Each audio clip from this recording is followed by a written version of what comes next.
Hey guys, so this is going to be the first episode of Techie Tuesday on this channel. So I decided to do this the first Tuesday in every month starting in September. So basically all a Techie Tuesday is I'm going to show you how to do different techie things. Like for today, I'm going to show you how to make custom thumbnails, which is actually really simple. A bunch of people think it's quite difficult. It's actually not. So there's a few different examples of custom thumbnails down here. This is a really nice example. This one I just darkened the edges a little, added text and an effect to this video, and a bunch of videos that just add text on, as you can see. So to start, you're going to want to go to PicMonkey.com. It's a really great website. I use it every time I edit a thumbnail. Then you're going to want to go to iMovie or whatever you edited your video on and take a screenshot of whatever you want to be the thumbnail. I'm just going to pick something random. Let's say I wanted that to be the thumbnail. Just going to hit Command-Shift-4 and drag this selection over the picture that I have of it. Now on Windows, I think you just hit the start button and can search for something called snipping tool and then do it. So I'll take a screenshot of what you want to be the thumbnail. Then to make it a thumbnail, you're just going to click edit on PicMonkey, and then there's my picture I selected, so I'm just going to click it and it opens it in PicMonkey. So the first thing you're going to want to do is resize it to the YouTube thumbnail sizes. According to YouTube, it is 1280 by 720, actually according to Google. So 1280 by 720, so you're going to want to not keep proportions, and you're going to type in 1280 and then tap 720. And that gives you the size of what your thumbnail will be, and then hit apply. Now I'll show you what these tools are really quick. This is just the crop tool. Don't really use this too often. If you want to crop a picture, you can use that. Canvas color is like if you're working with a blank canvas. I never really use this. Rotate can rotate your images whatever way you want. Then this just flips it. Straighten is pretty cool. It turns it and all. Exposure, I don't really mess with. It just brightens, darkens picture, highlights, shadows, all that stuff I don't use. Colors is the same thing. Don't ever use this. Sharpen, same thing. Don't ever use that. So if you want to play around with those, you can figure out if you like those. Next is effects. I actually use some of these sometimes, but first off, I want to say the things with the crowns you actually can't use unless you have the Royal version of PicMonkey, which with the Royal version you get a 30-day free trial, and then it's $9.99 a month, I think. I could be wrong. I don't have it, so you can just do whatever you want, but then it has this annoying monkey, and then some things I'll get onto later in the video, you can't even use it, it won't even let you see what it looks like. So just make sure you don't select anything with the crown if you don't have the Royal version.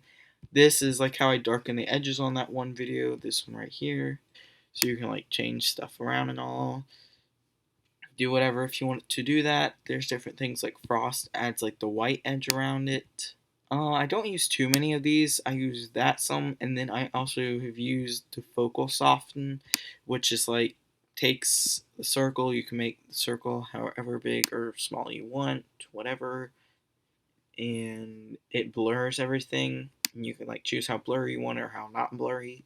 And it can also reverse the effects, which basically means that just what's in the circle is blurred. This is pretty cool. It pixelates it except for what's in the center. Once again, you can make it large or small or whatever you want.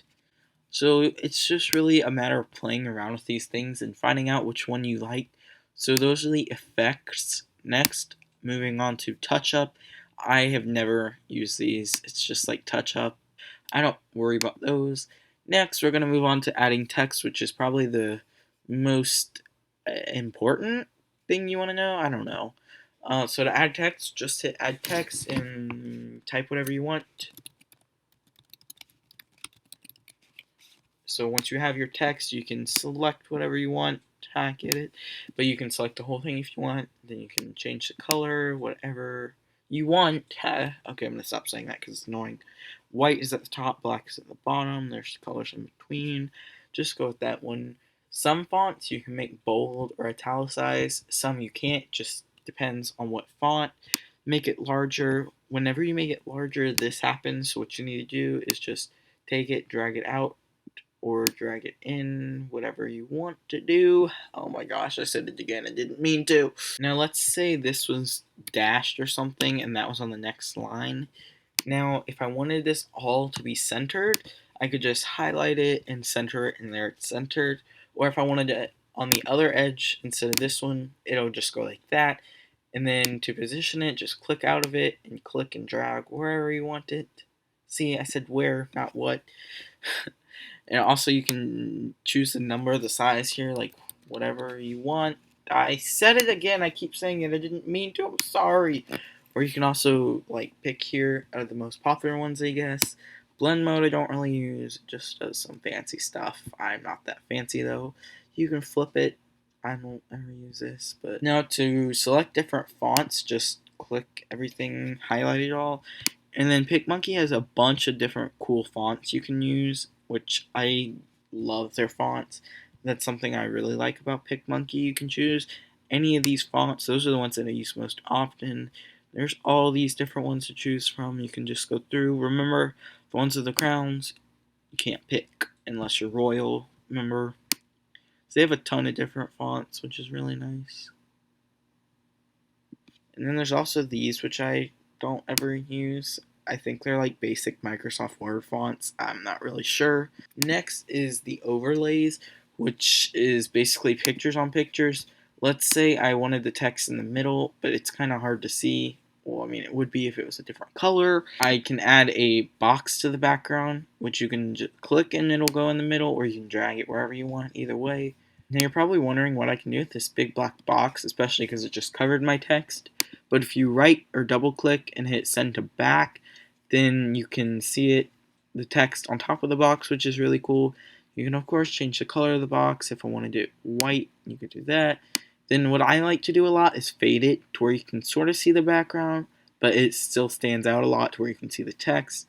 You can do blendness modes, whatever, flip it, which doesn't matter for this because it's a rectangle. There's different shapes you can do, squares, rounded ones I use sometimes, circles, triangles, all that stuff. Hearts, you can do. Now the ones with crowns, you can't use again, but then they have different things. Arrows I use sometimes. You just have to like look around. This one is what I used for this thumbnail right here. Just put those on because it was like glittery. You can make them however big you want. Fade it again. Choose a color if I wanted pink glitter. There's pink glitter. You can rotate it however you want. And there's a few other things you can do. I use this arrow some, but I rotate it usually a lot to fit in however I want it. You can make it bigger. Then this turns it sideways, this little bar thing up here. And then you can change the color of that. So there's the arrow. There's a bunch of different things. There's banners up here, which if you want a banner, you can just drag that in. You can change the color of that too, and then you can type text on that. You can make it longer. Next is frames. I don't ever use these. You can just have like frames, I guess, in your picture. I don't know. If you want to have a frame, you can have it. Next is textures. Textures just like adds texture like things to your photo. Now it won't add texture to what you already have. So like it won't add texture to my text and all my box. So if you want to add texture to that as well, you would have to save it before you add it and then reopen it just to add the texture. Now textures are pretty cool, I guess. I mean, I don't have a use for them. You can make it however light or dark you want it. These are just like themes, so let's say you wanted to make vampires. Like all the things you need to make vampires is in there. Like this is light colored skin, I'm pretty sure. There's a few different themes to check out. But yeah, that's basically it for this tutorial. Hope you guys enjoyed this first Techie Tuesday on how to easily edit thumbnails with PicMonkey. I'll leave a link to their website in the description box below. So yes, that's basically it for this video. Comment down below what Techie Tuesday you would like to see next month.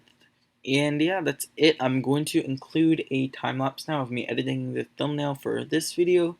So if you want to stay around for that, then that's cool. If not, thank you guys for watching, and bye!